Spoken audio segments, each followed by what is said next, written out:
Masalah orang tua Nabi masuk neraka niki, sebelum kula jawab, tolong jenengan dengarkan, jenengan rungokake sampai selesai. Karena kula akan memberikan penjelasan dulu sebelum kula menjawab. Terus disimak sampai selesai, keranten kersane mboten gagal paham.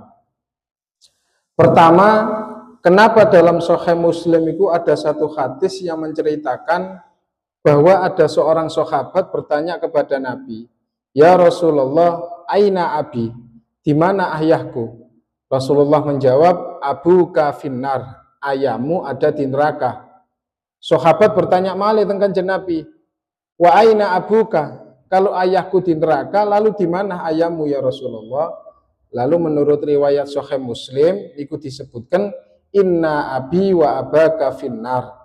Sesungguhnya ayahku dan ayahmu ada di neraka. Lah niki yang dijadikan dalil oleh kaum Wahabi, Pak. Dalil niki, hadis niki. Lantas bagaimana menjawabnya? Untuk menjawabnya ada beberapa jawaban yang diberikan oleh Al-Imam As-Suyuti maupun ulama lain.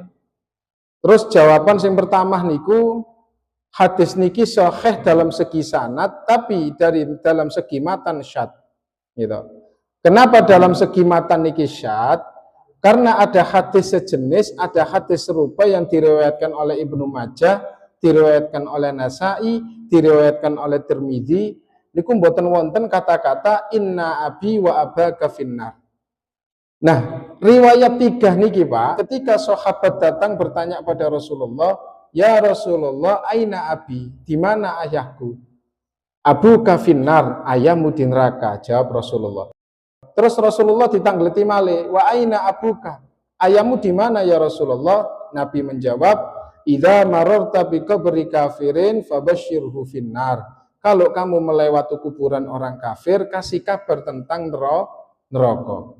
Nabi tidak pernah menjawab ayahmu dan ayahku masuk neraka, mboten pernah. Jadi di sini menarik, Pak.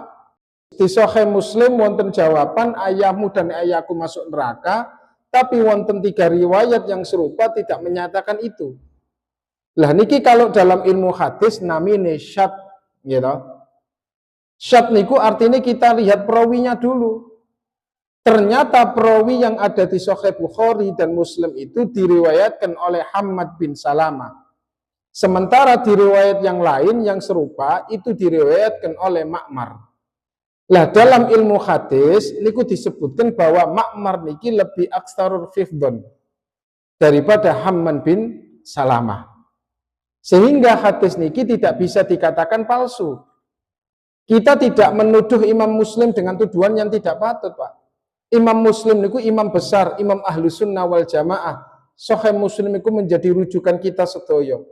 Tapi bukan berarti semua hadis-hadisnya niku 100% harus kita terima napa bulat-bulat kados ngoten niku wau. Gitu. Jadi yang pertama hadisnya tetap sahih, Pak. Tapi kalau mau diartikan dengan kata-kata ayahmu dan ayahku di neraka, maka hadis niki bertentangan dengan hadis-hadis lain yang sejalan sehingga bisa dikatakan syad, gitu. Paham ya? Itu pendapat yang pertama. Terus pendapat yang kedua mengatakan bahwa hadis ini bertentangan dengan ayat Al-Qur'an. Dalam surat Al-Isra ayat 15, Allah niku berfirman, "Wa ma kunna mu'adzibina hatta tab'atsa rasulan." Tidak sekali-sekali kami iki mengazab suatu kaum sampai kami kirim seorang rasul.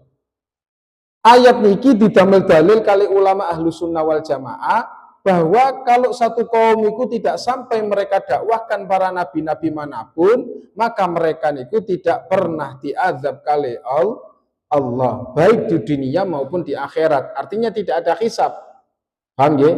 Dan ini berlaku bagi ahlul fatrah. Pengertian ahlul fatrah niku mereka yang hidup di dalam masa kekosongan nubuah. Niku namanya ahlul fatrah, gitu. Jadi antara nabi yang satu dengan nabi yang lain niku ada kekosongan. Jadi kalau umat jahiliyah, gitu. Kalau umat jahiliyah antara Nabi Isa alaihi salam dengan Nabi Muhammad ini terjadi kekosongan nubuah. Gitu. Dan ini disebut ahlul fitrah. Sehingga mereka yang hidup di zaman ahlul fitrah tidak akan diazab kali Allah Subhanahu wa taala. Karena Allah tidak mengirim mereka seorang rasul atau seorang nabi. Paham ya? Gitu. Lah niki akidah ahlu sunnah wal jamaah. Jadi ayat Al-Quran itu mengatakan ketika ada ahlul fatrah yang sama, maka Allah tidak akan mengadabnya. Ayah dan ibu Nabi niku min ahlil fatrah, Pak. Keranten tidak ada satupun Nabi yang dikirim kepada ayah maupun ibu Nabi untuk mengajak kepada satu syariat. Gitu? Karena itu hadis yang mengatakan bahwa ayah dan ibu Nabi niku masuk neraka, ini bertentangan dengan ayat Al-Quran. Maka niki cuma ada dua jalan kalau seperti itu. Sing pertama, imma hadis tersebut ditakwilkan harusan.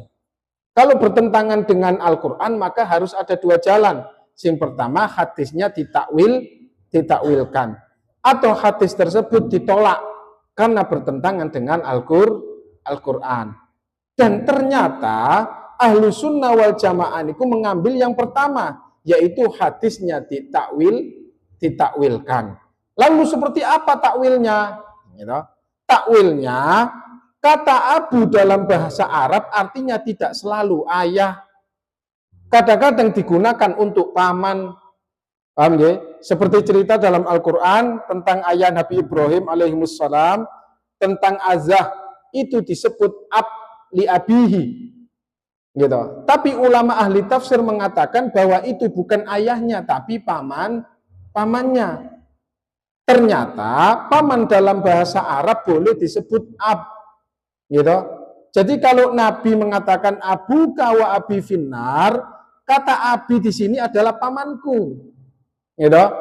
Paman Nabi kan bisa kita lihat Abu Lahab yang masuk neraka jahanam. Gitu. Terus kalimat di atas niki ditakwilkan. Gitu. Dan kalau ditakwilkan, maka sejalan dengan ayat Al-Quran, hadis ini tetap sahih dan tetap kita terima. Paham nggih? Pun. Terus yang nomor 3, alasannya ngene niku, yang tidak kalah menarik ngene niku, ada hadis lain tentang ibu Nabi.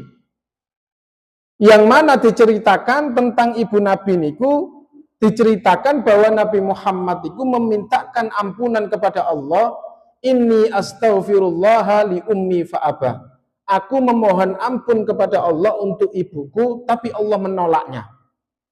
Kemudian aku meminta izin untuk berziarah kepada ibuku dan aku diizinkan oleh Allah. Lah, hadis niki cukup panjang, Pak. Gitu, terus kula jelasaken nang intine mawon nggih. Singkat cerita, Kanjeng Nabi niki nangis, Pak. Dan sahabat yang hadir pun akhirnya dia ikut nangis. Nah, niki mirisnya, akhirnya hadis niki dijadikan dalil oleh kalangan Wahabi. Mereka beranggapan dari hadis niki, dari hadis di atas niki, bahwa Kanjeng Nabi niku njalukno sepuro nang Gusti Allah kanggo ibuke, tapi nang Allah ditolak. Akhirnya Wahabi nggih hadis niki.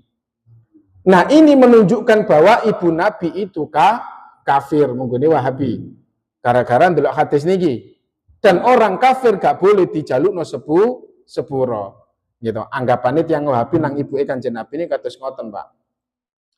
Berhubungan dengan hadis niki, imam-imam besar kados Imam Asyuyuti dan imam-imam yang lain niku menjawab, hadis ini gitu, hadis ini hujjatul lana, bukan hujjatu alaina.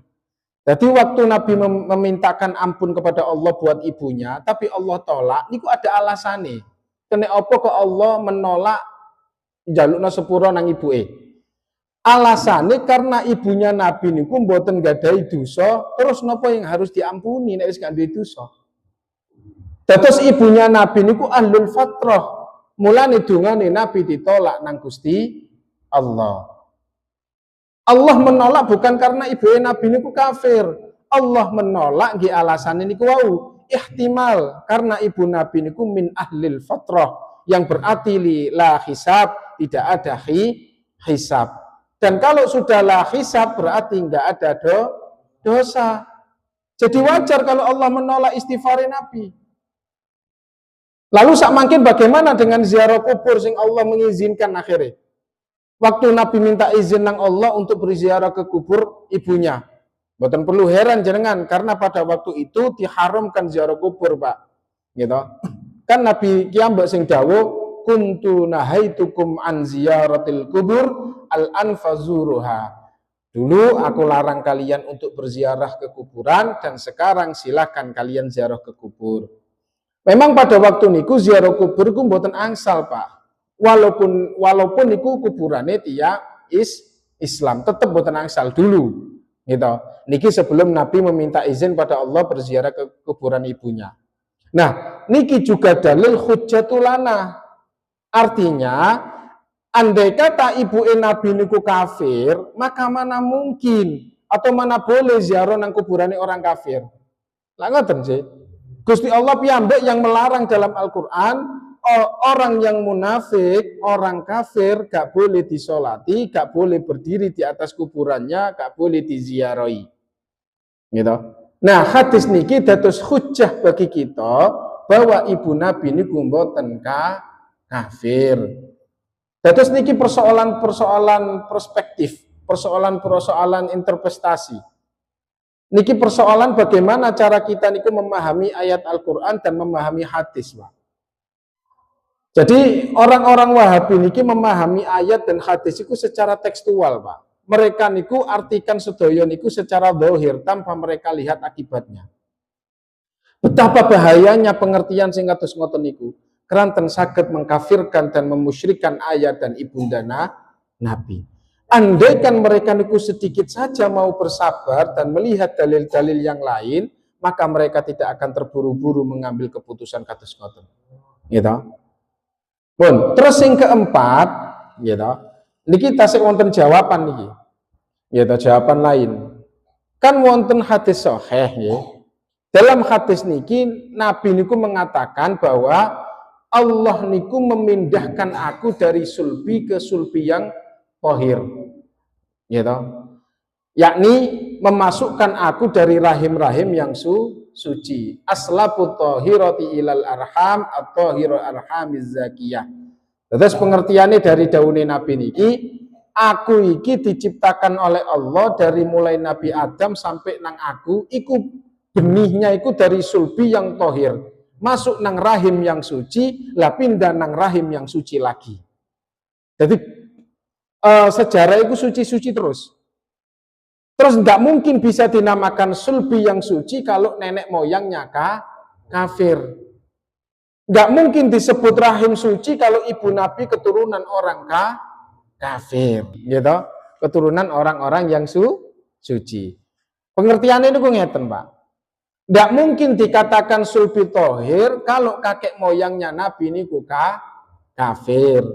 Dan gak mungkin disebut rahim suci kalau ibu Nabi niku sampai Siti Hawa itu kafir musyrik. Gak mungkin. Pun paham nggih saya mriki nggih. Napa malih wonten hadis innallaha astafa min bani Adam Kinana wastafa min Kinana tu Quraisy. Temriki Nabi menceritakan inni khiyarum min khiyar. Aku ini pilihan Allah dari sekian banyak pilihan. Mana mungkin pilihan Allah ini dari orang kafir? Ngaten lho. Nabi Adam dipilih oleh Allah dan Nabi Adam gadai putra kata. Nabi Adam gadai putra kata. Dan salah satu dari anaknya akan menjadi kakek moyangnya Rasulullah. Terus kakek moyang Nabi gadai putra sampai seterusnya sampai pada benih Rasulullah. Terus dari sekian banyak keturunan Nabi Adam, Allah memilih orang-orang yang soleh, yang suci, gitu. Sampai nang bawah, sampai nutuk nang kanjeng Nabi. Terus istilah itu silsilane Nabi niku suci kabeh. Dijogo sulbi nang sulbi sing tohir. Tidak mungkin pilihan Allah niki kafir atau musyrik. Paham nggih?